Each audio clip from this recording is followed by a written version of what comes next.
Warahmatullahi wabarakatuh. Alhamdulillah wassalatu wassalamu ala Rasulillah wa ala alihi wa sahbihi wa mawalah, amma ba'd. Akhwatil firahimakumullah, rasa syukur kita panjatkan kepada Allah Subhanahu wa taala yang pada sore hari ini masih memberikan begitu banyak kenikmatan kepada kita semua, terutama nikmat hidayah taufik, sehingga kita diringankan oleh Allah Subhanahu wa taala menghadiri majelis ilmu. Sementara ada di luar sana orang-orang yang Allah jauhkan dari majelis ilmu, sehingga dijauhkan juga dari hidayah irsyad. Mudah-mudahan ini menjadi satu kesempatan yang kita ambil untuk menambah pundi-pundi pahala yang nanti insya Allah akan menambah timbangan amal kita ketika menghadap Allah Subhanahu wa ta'ala. Salawat dan salam mudah-mudahan selalu tercurah kepada suri tauladan kita Nabi Muhammad sallallahu alaihi wasallam, kepada para keluarga, para sahabat dan para pengikut beliau hingga akhir zaman kelak. Amin ya rabbal alamin. Akhwati fillah rahimakumullah, kita lanjutkan membacakan butir-butir kompetensi para sahabat sehingga mereka itu menjadi sosok yang pantas kita teladani, yang layak menjadi pemimpin bagi manusia. Yang pertama, mereka itu adalah orang-orang yang menghormati perintah Allah dan Rasulullah, tidak meremehkan perintah Allah dan Rasulullah, memandangnya sebagai sesuatu yang tinggi, dan mereka itu sam'an wa ta'atan, ya, mereka itu mendengar dan mereka taati, bukan mereka mendengar dan mereka tidak taati.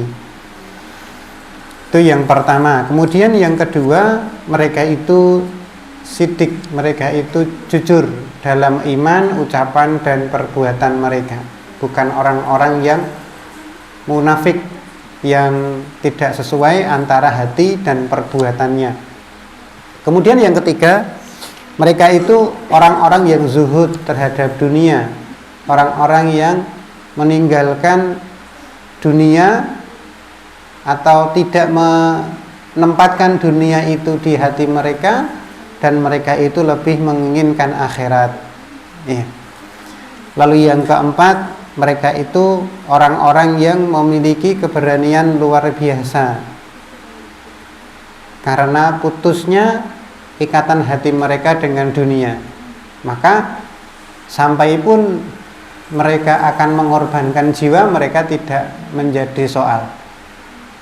Ya, mereka berjihad dengan harta dan jiwa. Nah, kalau kita tidak bisa berjihad dengan jiwa, maka kita latihannya berjihad dengan harta, dengan cara infak.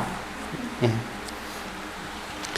Kemudian yang kelima adalah mereka itu orang-orang yang memutuskan hubungan dengan masa jahiliyah mereka. Mereka memberikan loyalitas, kesetiaan penuh kepada Allah, kepada Rasulullah Sallallahu Alaihi Wasallam dan orang-orang mukmin. Yang kemarin kita sampaikan dalilnya ada di surat Al-Mujadilah ayat ke-22. Kamu tidak akan mendapati kaum yang beriman kepada Allah dan hari akhirat. Artinya orang-orang yang memiliki loyalitas kepada Allah dan Rasulullah ini adalah orang-orang yang beriman pada Allah dan hari akhirat.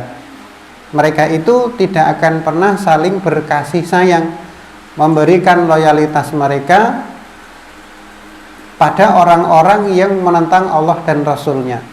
Meskipun mereka itu bapak-bapaknya, ibunya, anak, saudara, keluarga mereka sendiri, kerabat mereka sendiri, kalau mereka itu memusuhi Allah dan Rasulullah, maka tidak ada kasih sayang, tidak ada loyalitas. Meskipun dalam pergaulan kita tetap berbuat ma'ruf, berbuat baik kepada mereka.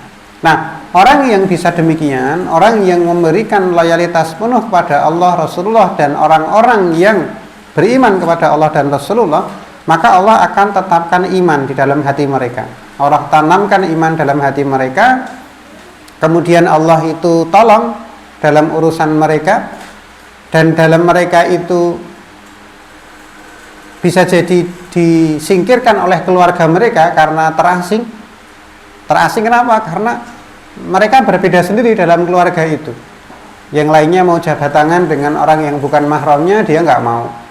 Nah kemudian keluarganya menyingkirkan dia, memboikot dia. Nah Allah itu akan menolongnya.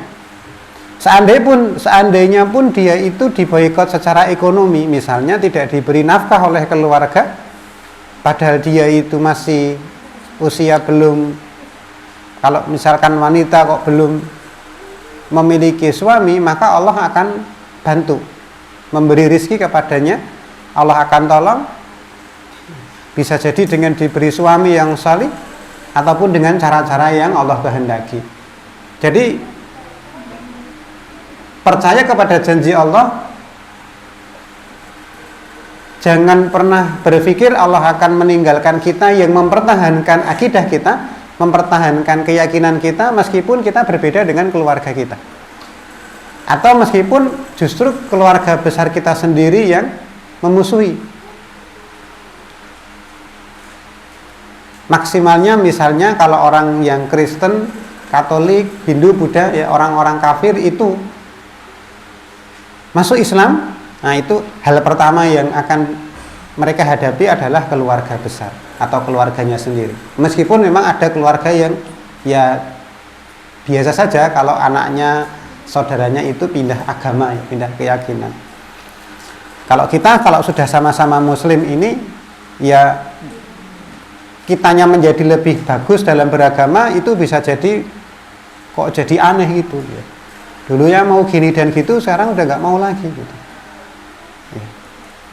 Nah itu keanehan-keanehan itu yang kadang-kadang justru malah membuat kita tersingkir dari keluarga, diboikot dan seterusnya, dianggap tidak mau bergaul ya. Nah itu Allah tetap akan tolong itu. Allah tetap akan tolong. Maka kalau Allah akan masukkan ke surga. Jadi nahannya itu cuma sebentar kok ya. Jadi sabar antum itu diboikot keluarga itu cuma sebentar ya.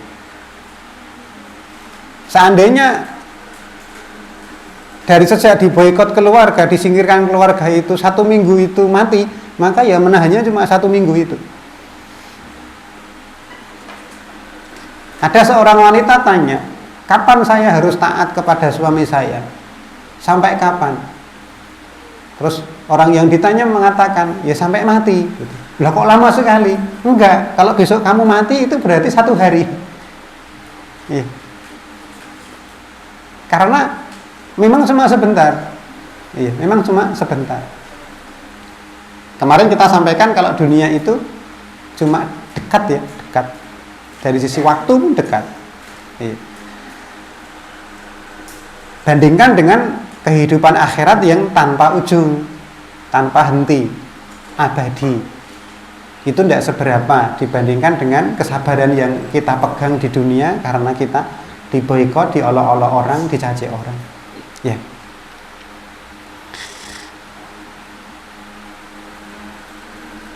Kemudian Allah itu ridho pada mereka dan mereka itu ridho kepada Allah ya. Lalu yang keenam, mereka itu orang-orang yang tidak tergoda kekayaan dan kemewahan dunia. Allah berfirman di surat Al-Baqarah ayat 212,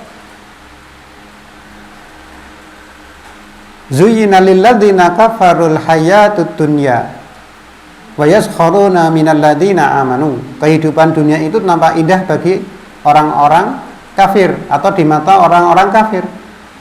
Maka bagi orang beriman sebaliknya, dunia itu enggak indah tetapi hina. Dan mereka orang-orang kafir itu memandang hina orang-orang yang beriman. Sementara kita memandang indah orang-orang yang beriman. Maka kita senang ketemu dengan sesama orang yang beriman, dan nggak mungkin kerasan bergaul dengan orang-orang yang suka bermaksiat. Oleh karena itu Nggak mungkin kita yang duduk di sini semua ini bisa bergaul dengan akrab dengan pengagum K-pop. Kayak kemarin itu. Sesama pengagum artis. Itu nggak mungkin kita bisa bersanding ya, kita nyaman gitu. Ya kita nyamannya dengan orang-orang yang menjaga agama. Maka memang berteman itu pilih-pilih. Kenapa? Karena agama itu tergantung dengan teman dekatnya. Kata Rasulullah, teman dekat itu ya seperti penjual minyak wangi dan pandai besi. Kalau kita itu bergaul dengan penjual minyak wangi, minimal kalau kita nggak pakai minyak wanginya, itu ikut tercium bau wangi dari situ. Jadi wanginya itu kita ketularan atau kecipratan. Itu kalau kita bergaul dengan orang yang saleh, orang yang salihah. Tapi kalau kita bergaul dengan orang yang buruk, ya seperti pandai besi itu. Kotor paling tidak, kena asapnya. Nah itulah urgensi atau pentingnya memilih teman dekat. Bukan teman bergaul loh ya, bukan sekedar bergaul. Kalau sekedar bergaul kan kita boleh bergaul dengan siapapun. Tapi kalau teman dekat, sahabat itu memang kita harus pilih-pilih. Ya. Kemudian Rasulullah SAW bersabda, andai kata nilai dunia ini setara dengan sayap nyamuk di sisi Allah, niscaya dia tidak akan memberikan seteguk air darinya kepada orang yang kafir, orang-orang kafir. Kalau dunia itu nilainya sama dengan sayap nyamuk, karena seharga itu, maka Allah akan menahan dunia itu untuk tidak diberikan kepada orang kafir. Kalau dunia itu ada nilainya, artinya Allah melihatnya ada suatu nilai, sehingga itu Allah tahan, eman-eman, sayang kalau diberikan kepada orang kafir, meskipun seteguk air. Tetapi kenyataannya Allah Subhanahu wa Ta'ala tidak hanya memberikan seteguk air kepada orang kafir, tetapi memberikan kekayaan yang melimpah ruah. Berarti dunia itu jauh lebih rendah daripada sayap nyamuk itu tadi. Ya, itu cara memahami hadis tersebut. Kemudian yang ketujuh, akhwati fillah rahimakumullah, mereka memiliki komitmen yang kuat untuk menjaga persatuan dan kesatuan dan mengesampingkan perbedaan. Jadi kalau sesama muslim itu cari samanya dulu. Ya, dicari samanya dulu, nggak usah dicari perbedaannya. Selama beriman, maka dia saudara kita. Meskipun berbeda dalam ijtihad fikih. Kalau dalam akidah tidak ada ijtihad ya. Maksudnya nggak ada perbedaan. Kalau berbeda secara akidah ya bukan lagi termasuk saudara ya. Misalnya Al-Quran kita sudah lengkap seperti itu, tapi ada orang-orang yang menganggap Al-Quran kita masih sepertiga. Mereka memiliki Al-Quran yang lebih banyak 2/3. Jadi Al-Quran kita sepertiganya. Mereka menganggap Al-Quran itu wahyu itu masih turun sepeninggal Rasulullah SAW. Nah, wahyu itu turun kepada Ali bin Abi Thalib misalnya. Kita memandang Abu Bakar dan Umar radhiyallahu anhu, mereka itu sahabat yang mulia, tapi ada orang yang mengatakan mereka itu berhala Quraisy. Kita memuliakan Ibunda Aisyah. Beliau adalah istri Rasulullah SAW, tapi ada orang-orang yang menganggapnya beliau itu pezina atau sosok yang pernah berzina. Nah, ini masalah akidah. Maka kalau sudah seperti ini, ya, tidak ada toleransi, mereka kita itu loyal kepada mereka. Ya. Namun dalam masalah fikih, ya, hal-hal yang sifatnya ijtihadiyah, maka tidak masalah. Misalkan ada teman kita yang habis iktidal itu tidak menjulurkan tangan. Sami Allahu liman hamidah, tidak menjulurkan tangan ke bawah tapi bersedekap. Ada yang kayak gitu. Kan ada yang menjulurkan tangan, ada yang bersedekap. Jadi setelah Sami Allahu liman hamidah enggak begini. Tetapi begini lagi. Dan itu enggak apa-apa, biasa. Biasa. Jadi hal-hal yang sifatnya ijtihadiyah, ya itu tidak perlu kemudian jadi tidak jadi alasan untuk beramar ma'ruf nahi mungkar. Ya, karena itu bukan suatu kemungkaran. Hal-hal yang sifatnya ijtihadiyah itu. Sini boleh, yang sana boleh. Nah, kita usahakan tidak perlu memperdebatkan hal-hal yang sifatnya ijtihadiyah kayak gitu. Ya, kita cari kesamaannya. Ya, kita keluar dari titik-titik khilaf. Ya. Berbeda kalau orang itu membuat syariat baru. Ya, membuat syariat baru. Jadi membuat satu cara ibadah yang dulu tidak pernah dilakukan Rasulullah Shallallahu Alaihi Wasallam. Ya. Misalkan kita pahami zikir mutlak setelah sholat itu 33 kali kan ya. Subhanallah 33 kali. Terus dia kreatif. 33 kali itu sedikit. Kenapa nggak digenapkan 50 saja? Nanti 50, 50, 50. Kan lebih banyak, itu lebih baik. Membaca subhanallah 33 dan 50 lebih banyak. 50 kan? Pahalanya lebih banyak kan? Nggak jawab. Ragu. Kenapa kok tidak melakukan yang 50? Jawabannya sederhana, karena Rasulullah menuntunkannya 33. Karena Rasulullah menuntunkannya 33.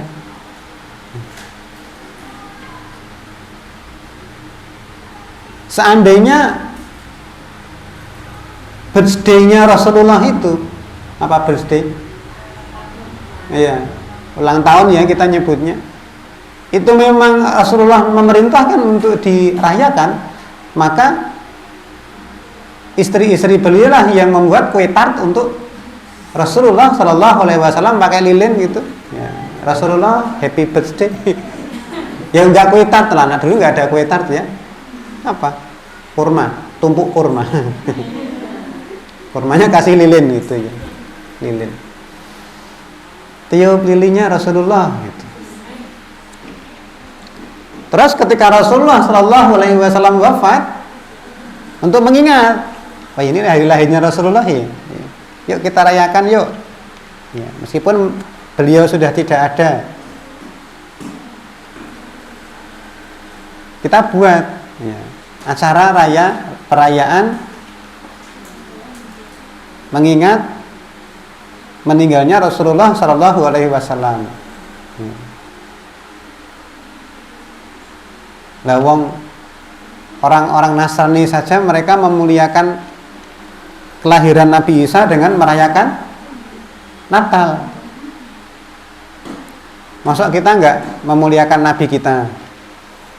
Mereka saja memuliakan Nabi kita Isa dengan merayakan Natal. Akhirnya dibuat tuh acara untuk memperingati kelahiran Rasulullah Shallallahu Alaihi Wasallam.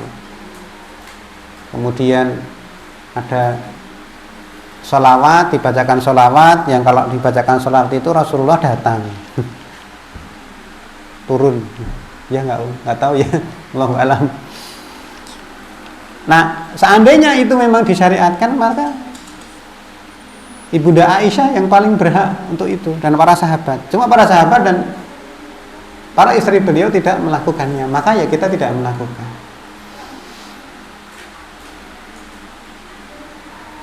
Itu dalam bentuk perbuatan. Ya. Ada lagi yang dalam bentuk ucapan, misalkan pertanyaan. Kita nggak pernah menemukan para sahabat itu tanya gimana toh Allah turun ke langit dunia dalam sepertiga malam, nanti langitnya kosong dong kalau Allah turun. Arsnya Allah ditinggal. Allah turun ke langit dunia. Terus gimana turunnya? Anjlok atau pakai permadani atau pakai apa? Tangga. Nah itu nggak pernah ditanyakan. Bagaimana mata Allah? Bagaimana Allah turun? Maksudnya Nah, kalau para sahabat tidak pernah menanyakan hal itu, maka kita nggak perlu menanyakannya. Anggapannya ya sudah mafhum lah, paham. Ya. Nah, itu yang kemudian kita hindari. Ya. Ibadah-ibadah yang tidak ada landasannya dari Al-Quran, dari Al-Hadis, maupun ijma para sahabat. Itu kita tinggalkan. Wong kita melakukan ibadah-ibadah yang jelas-jelas itu ada dalilnya saja, itu nggak mampu. Kok ya kober-koberi? Tahu kober nggak? Kok ya sempat-sempatnya nambah yang baru gitu. Wong yang jelas-jelas saja ada dalilnya, kita tidak sanggup melakukan semuanya, kok kita menambah hal-hal yang baru gitu. Nah, kemudian yang kedelapan, mereka itu para sahabat lekas bertaubat dan kembali ke jalan yang benar apabila mereka berbuat maksiat. Abu Hasan An-Nadawi mengatakan, iman ini berfungsi sebagai sekolah moral dan pendidikan kejiwaan yang mendiktekan kepada pemiliknya keutamaan-keutamaan akhlak. Siapa yang mendiktekan? Iman. Iman itu di dada, di saudara kita, yang itu tertanam kuat di dalam diri kita sebagai raja yang memerintahkan kita. Jadi hati itu ibarat raja, kemudian anggota tubuh yang lain itu seperti tentara. Nanti kalau tentaranya itu diperintahkan oleh raja yang baik, maka tentaranya akan baik. Kalau rajanya buruk, maka tentaranya buruk. Oleh karena itu, untuk mengetahui hati yang baik itu salah satunya itu dengan cara melihat perilakunya. Apa yang diucapkan, apa yang didengar, apa yang diperbuat oleh tangan, kaki, apa yang dilihat, itu semuanya diperintahkan oleh raja yang namanya qalbu. Bukan kalbun. Nek kalbun itu anjing. Qalbu, bukan manajemen kalbun. Tapi qalbu, hati. Qalbu itu sesuatu yang berbolak-balik maknanya. Berbolak-balik itu ya kadang ke sini, kadang ke situ gitu. Makanya ngaji akidah itu, mengaji tazkiyatun nufus, penyucian jiwa itu harus sering-sering, agar hatinya itu tidak kemana-mana. Beda dengan kalau kita ngaji tata cara beribadah, ngaji sekali cara wudhu, itu sampai kapanpun kita bisa tahu cara wudhu, hafal. Tapi kita itu susah hafal untuk menjaga hati. Pagi kita taubat karena belajar tentang ikhlas, sorenya bisa jadi riya.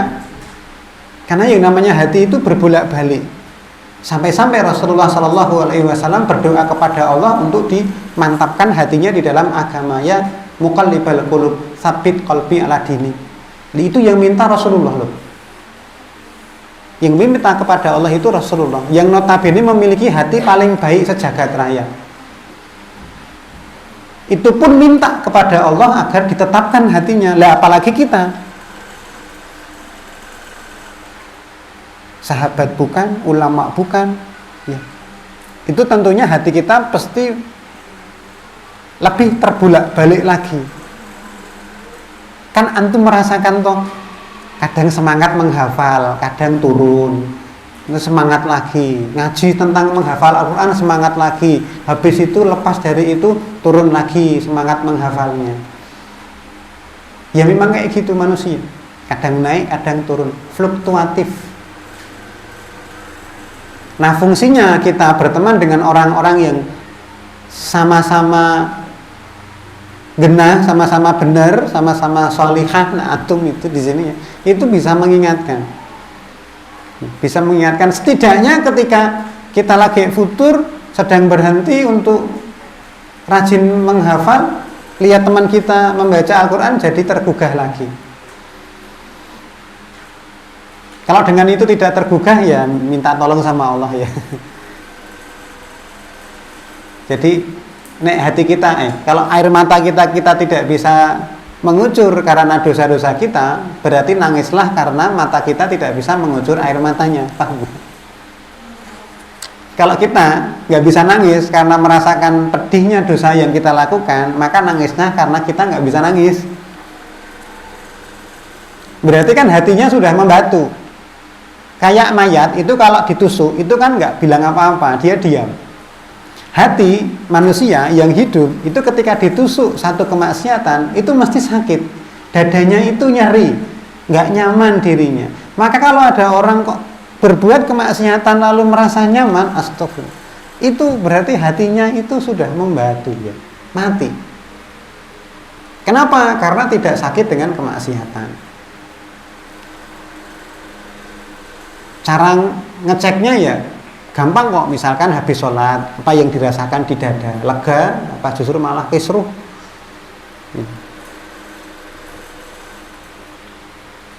Kalau sholat itu sebagai penenang hati, ala bidzikrillah tatmainnul qulub, sungguhnya dengan mengingat Allah itu hati menjadi tenang. Lah kalau kita zikir itu kok hatinya nggak menjadi tenang, something wrong itu, mesti ada sesuatu yang keliru. Entah itu ada zikirnya, atau entah hati kita yang belum mapan dalam mengingat Allah. Habis sholat kok nggak jadi tenang, wah itu berarti ada sesuatu yang perlu dievaluasi. Karena Allah sudah mengatakan dengan mengingat Allah itu hati menjadi tenang, bukan dengan mendengarkan musik. Antum galau, yang disetel musik, tambah kisruh, tambah galau. Kenapa? Karena syairnya itu malah mendorong kita semakin galau, terbawa itu. Dan musik itu kan menyihir. Coba antum jangan melihat ya. Maksudnya kalau pernah melihat orang nonton konser, itu kan seperti tidak dikomando, itu mereka akan bergoyang. Paling enggak gini.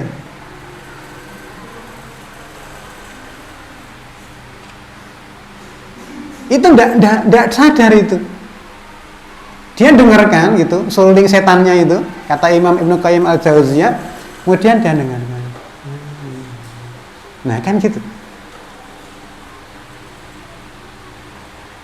Misalnya di sini ya, kemudian di samping itu ada orang yang nyetel musik gitu. Itu kalau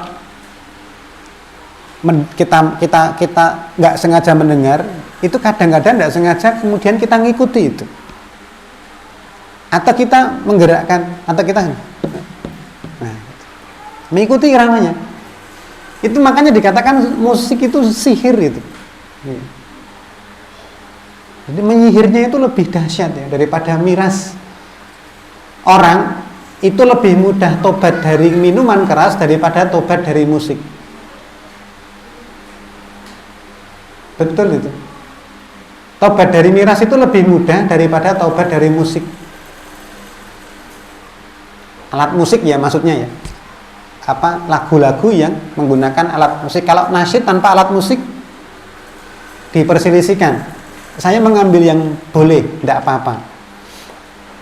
Dengan syarat syairnya tidak menunjukkan ajakan untuk bermaksiat atau yang menunjukkan syahwat.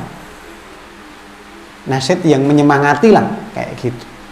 Itu pun jangan terus kemudian kalau boleh lalu porsinya itu lebih banyak daripada kita mendengarkan muratal Al-Quran. Mubah yang lebih banyak dari yang wajib atau sunnah ya jadi makruh nanti. Bahkan menjadi haram. Karena kalau itu jadi melalaikan dari kita mengingat Allah. Ya. Ya, nah, iman itu ya di dada itu. Dia mendiktekan kepada pemiliknya keutamaan akhlak. Iman itu memberitahu kepada kita akhlak yang utama itu apa, akhlak yang baik itu utama. Kemauan yang kuat ya, seperti kemauan yang kuat itu akhlak. Jiwa yang tangguh, tidak gampang mengeluh. tidak rapuh. Itu dari iman yang kuat. Suka mengevaluasi diri. Kalau mau bubuk, mau tidur, dihitung dulu. Hari ini sejak bangun pagi sudah dosa apa? Kalau mau tidur, rebahkan badan sebelum terpejam, hitung dulu apa yang terlewat. Keutamaan amal, apa amalan sunnah yang kelewat, apa target yang belum dilakukan hari ini, apa yang terlewat, kenapa kok bisa terlewat. Rencana hari ini membaca 4 halaman Al-Quran, kok bisa segitu saja kelewat, kenapa? Oh karena ini. Nah besok lagi jangan diulangi.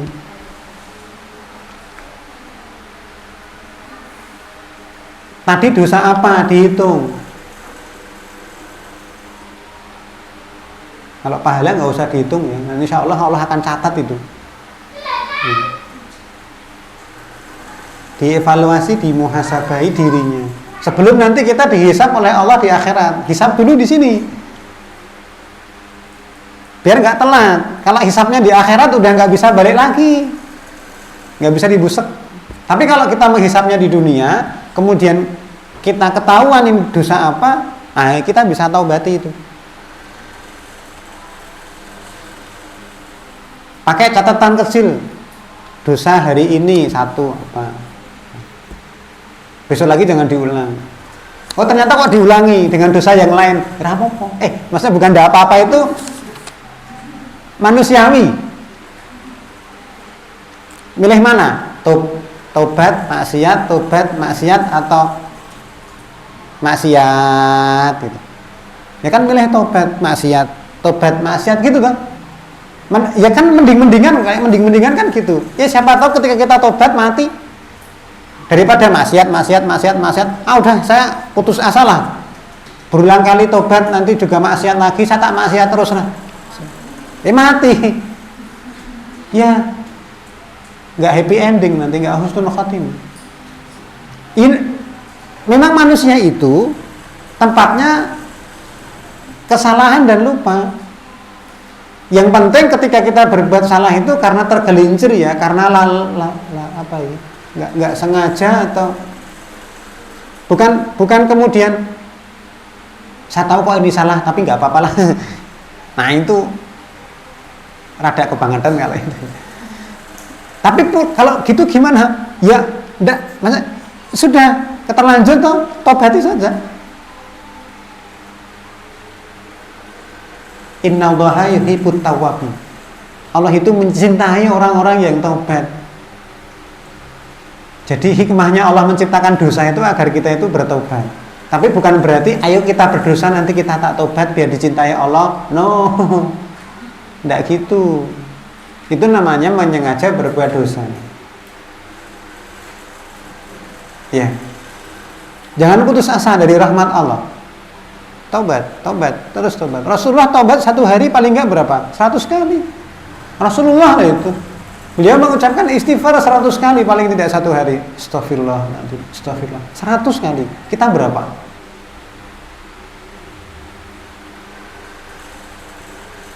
Ya kalau ya gini, misalnya nanti habis ini kan jalan sampai ke kamar, 1 langkah istighfar 101 kali. Udah banyak kan? Astagfirullah. Sambil jemur baju, astagfirullahaladzim.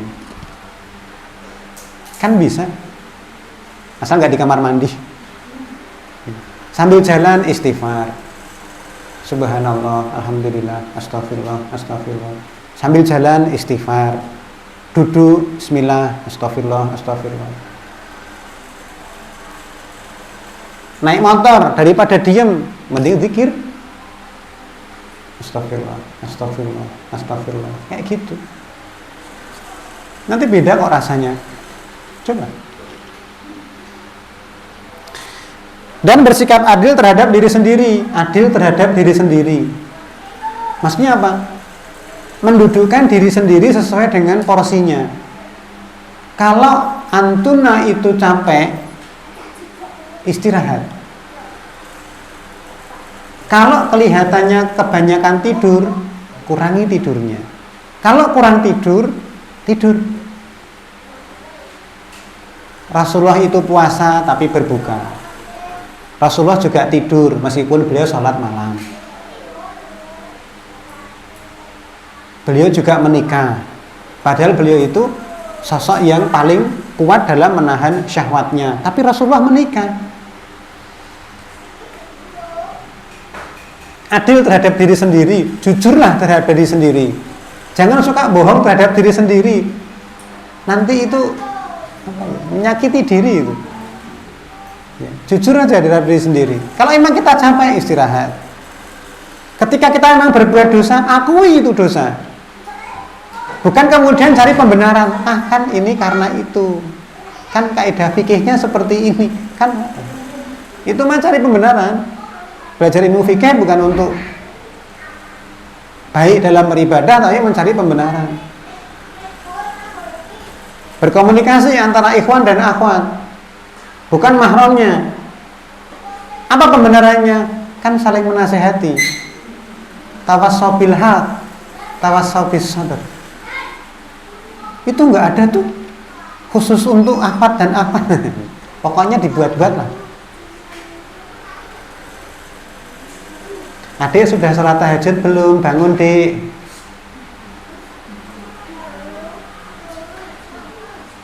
Itu ikhwan apa bakwan? Ya. Gitu. Zaman saya kuliah dulu ada yang namanya tahajud call. Tahu nggak? Tahajud call apa? Zaman dulu itu kan nggak ada WA, nggak ada itu handphone layar sentuh itu. Adanya ya handphone untuk SMS dan telepon. Kalau mau menyapa di telepon, habis itu dimatikan. Ada panggilan nggak terjawab dari siapa? Ukti siapa? Nanti manggilnya pas jam 3:30. Apa? Mau apa? Bangunkan tahajud. Widih. Kan berkah toh, handphonenya dipakai untuk kebaikan. Saling mengingatkan. Astagfirullah. Itu setan. Kayak gitu tuh. Jadi sesuatu yang mestinya tertutup malah membuka. Antum itu kan tertutup toh pakaiannya. Tapi kadang-kadang yang tertutup itu bikin ikhwan-ikhwan yang gitu. Kan nggak mungkin tau ikhwan itu sukanya yang pakai pakaian yang seksi, terbuka auratnya. Mereka yang menyasarnya ya akhwat yang tertutup auratnya. Terus apologinya apa? Cara menghindarnya gini, ya mendingan lah kayak gitu daripada kami mensasar orang-orang yang membuka auratnya. Nah ini nyari lagi pembenaran. Ya. Nah, jujur ya, adil terhadap diri sendiri. Itu lebih menenangkan, nyaman ya, daripada kita memaksakan diri, malah justru merusak tubuh, merusak hati. Ya.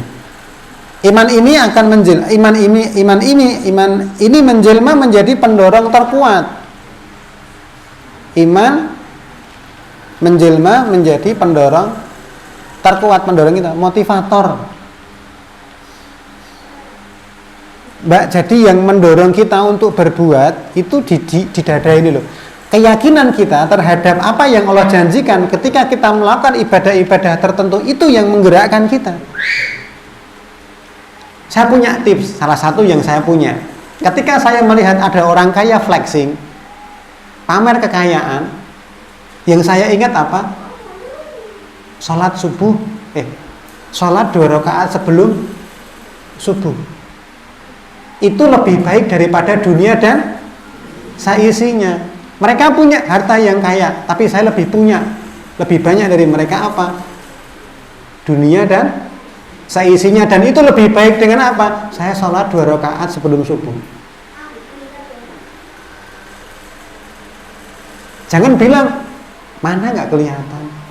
Loh, yang menilai itu bukan kita, bukan manusia, tapi Allah yang menilai bahwa orang yang sholat 2 rakaat sebelum subuh itu lebih baik daripada dunia dan seisinya. Lah dia punya itu, kok bisa-bisanya dia itu iri kalau ada orang pamer kekayaan. Yang itu kemarin kita sampaikan itu hina. maka keyakinan kita terhadap apa yang Allah janjikan dalam semua dalil-dalil tentang ibadah itu yang mendrive kita, itu yang mendorong kita untuk kemudian semangat beribadah. Cuma masalahnya yakin enggak? Allah mengatakan yang takwa itu satu, rezekinya dijamin, dimudahkan oleh Allah, diberikan rezeki dari jalan yang tidak terduga, arah yang tidak disangka-sangka, dan kemudian dijadikan jalan keluar atas segala persoalannya. Yakin tidak dengan itu? Kalau yakin takwa, maka rezeki lancar, masalah kelar. Permasalahannya cuma satu, yakin tidak? Maka dikatakan di sini iman ini menjelma menjadi pendorong terkuat.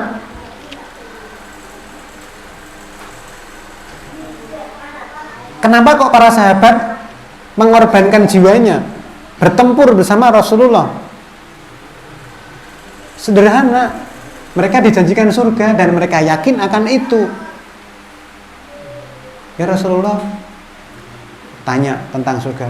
Iya, ya udah. Koyak pedangnya seperti kemarin kita sampaikan, bertempur sampai syahid. Tunai janjinya, dapat surga karena yakin. Ya. Yang mampu menghindarkan pemiliknya dari penyimpangan-penyimpangan akhlak dan kesalahan-kesalahan manusiawi. Kalau kita yakin kalau dosa itu nantinya akan dibalas oleh Allah Subhanahu wa taala, kita nggak mungkin tuh kita lakukan dosa-dosa. Bukti kalau kita nggak yakin, indikasi kita nggak kurang yakin kalau dosa itu nanti dibalas oleh Allah Subhanahu wa taala adalah nekatnya kita melakukan dosa. Tahu itu salah, tapi karena kekurang yakinan kita nanti kelak di akhirat itu Allah akan balas, ya tetap dilakukan saja. Plus itu menjadi satu pertanda kita menganggap Allah itu tidak melihat kita. Masuk kamar dikunci, nggak ada siapapun, dia pikir nggak dilihat oleh Allah Subhanahu wa taala, dia maksiat di situ. Lupa kalau Allah itu maha melihat. Nah, kalau yakin Allah itu maha melihat, tidak mungkin tuh dia berbuat dosa dimanapun dia berada, baik di keramaian maupun di tempat sepi. Sehingga ketika seseorang dikendalikan oleh nafsu binatangnya, ketika tidak ada mata yang melihatnya dan tidak ada undang-undang atau hukum yang bisa menyentuhnya, perhatikan, iman ini tampil sebagai nafsu lawwamah yang memberi teguran yang keras, memberi peringatan yang pedas kepada hati nurani, dan fantasi yang mengerikan, yang membuat pemiliknya tidak tenang sampai ia mengakui kesalahannya di depan hukum, mengajukan dirinya untuk menerima hukum yang berat, dan siap menerima dengan senang hati untuk menghindarkan diri dari murka Allah dan azab akhirat. Kapan? Ketika seorang dikendalikan oleh nafsu dan tidak ada mata yang melihatnya, maka iman itu tampil sebagai penegur, sebagai sesuatu yang memperingatkan kita. Maka menjadi satu musibah kalau iman itu sudah nggak bisa negur kita lagi. Artinya kita berbuat dosa itu ya iman nggak ada gejolaknya sedikit. Hati kita itu tenang aja, kita berbuat maksiat, nah itu masalah. Harus dievaluasi besar-besaran. Karena iman yang bagus, iman yang bersih, iman yang kuat, hati yang bersih itu ketika berbuat dosa mesti akan gelisah, nggak tenang. Kayak orang mau nyontek kalau pas ujian itu mesti deg-degan. Nggak mungkin kok orang mau nyontek itu kok hatinya plong. Mau curang kok hatinya plong gitu. Enggak. Baik, gitu yang bisa saya sampaikan untuk sore hari ini, mudah-mudahan bermanfaat yang sedikit ini. Wassalamualaikum warahmatullahi wabarakatuh.